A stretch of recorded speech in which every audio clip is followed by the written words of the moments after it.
The gentleman from Illinois is recognized for 2 minutes. Thank you, Mr. Chairman. Thank you to the committee, and thank you to the other side of the aisle. And even though this is something that we're going to put through and would love to have a lot more support from the other side of the aisle, we do appreciate the working relationship. Let me just say, this is, in my mind, very simple. You know, the FCC, when they, in essence, chose to reclassify broadband internet access service as a common carrier, that gave them the classification, the ability to regulate rates of private companies.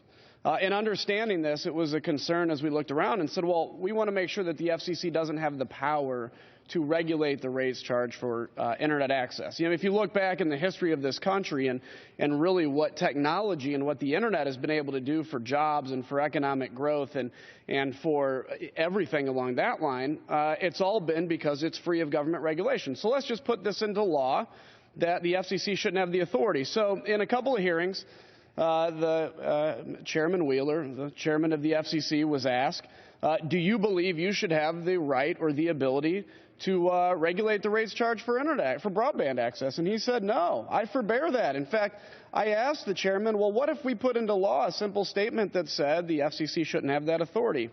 I'm in, basically, is what he said. Well, we now, over the next year, kind of run into some more issues, and all of a sudden, 3 weeks ago, I asked the chairman the same question again, and he admits that actually the FCC should have the ability to regulate broadband internet access.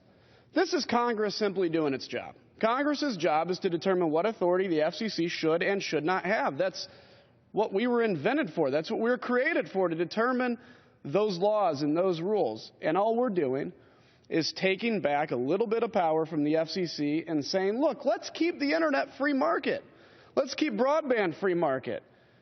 Congress is going to have its say in this.